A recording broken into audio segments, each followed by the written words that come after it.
What is going on, everybody? So I'm back today to talk about a film streaming on SHUDDER. And the reason why I decided to watch this film is because a little while back I reviewed a movie from a director named Mickey Keating, and the film was called Off Season.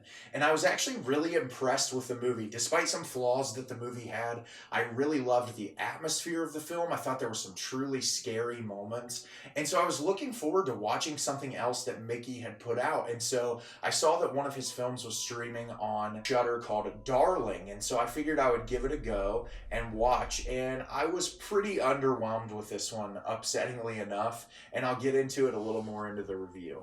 Darling is directed by Mickey Keating. A young woman slowly goes crazy after taking a job as the caretaker for an ancient New York home. The plot description really simply sums it up. You have this young woman who shows up at this house, and there's this woman who's kind of walking her through the house and saying, oh, blah, blah, blah, you need to do this, you need to take care of this, and something about the old caretaker, and she kind of bats her eye at it, and then the lady leaves. And then what progresses after that is just this really strange series of events that culminates to a kind of underwhelming third act, where this film feels more like an attempt to take a straightforward narrative and build this kind of surrealist art house piece behind it, but all of the artistry and the filmmaking doesn't really pay off to anything in the long run. It seems like someone who's watched a lot of classic horror films and was like, I'm gonna try to take some themes and some ideas that those movies convey and put it in my own spin, and it just doesn't end up working. And that's kind of unfortunate because this film has some really gorgeous cinematography. It's shot in beautiful black and white, and it looks really great. And I loved the atmosphere at the start of this film. I thought they did a really good job kind of putting you into this world and using the sound design to the advantage, where it was just kind of building that suspense and making you feel uncomfortable. But the problem with this movie is it just doesn't really lead to anywhere. There's this man who starts to come into play that she becomes infatuated with, and her intention is never really clear until they finally get together and she starts showing violent tendencies. And the violent tendencies sort of come out of nowhere, to where you're trying to ask yourself the question, well, okay, is it this apartment building that's doing it to her? Is there some kind of like entity living in this home that is making her go crazy? And you're never really given that solidified information, which for somebody like me who enjoys art house films, that's not always necessarily a bad thing. But I think this movie, I mean, it's a little under an hour and a half, and it just feels like the runtime is so padded with like the same repetitive things over and over again, where our character is in this space and they hear a sound or something catches them off guard, and then it's intermingled with these weird like surrealist imagery, which some of those moments I really enjoyed. And there's a lot of the movie as you, as the viewer, are trying to discern whether or not what you're seeing is reality or if it is just a figment of the lead character's imagination.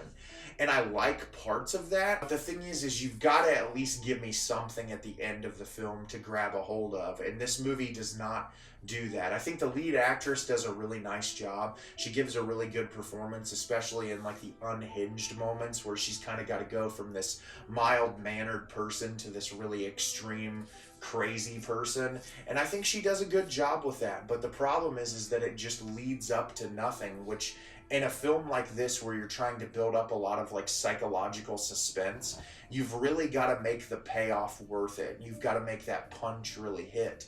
And that's what's disappointing, is it doesn't. And a film like this that has so much potential, it's really upsetting to just kind of see it fall flat on its face, because for about the first 20 minutes I was really hooked, and I was like, oh, I hope this goes in a really great direction. And by about the 20-minute mark, it just kind of started to go downhill for me, where I was like, this really doesn't work, which is upsetting, because I think between watching this and watching Off Season, I think Mickey Keating is a competent director who has a lot of potential to make something really great. And Off Season was close to being great. It was just, some of the screenwriting was a little hokey, the performances weren't 100% great, and I feel like that's this movie. And obviously this came before Off Season, where this movie has some really beautiful cinematography, it has some really great performances, but the screenwriting is lackluster. And I'm not sure how much of that comes into him correlating with the screenwriter. If he writes his own movies, I'm not sure. But him as the director, he can give a little bit better direction to make the screenplay they kind of go in a more specific direction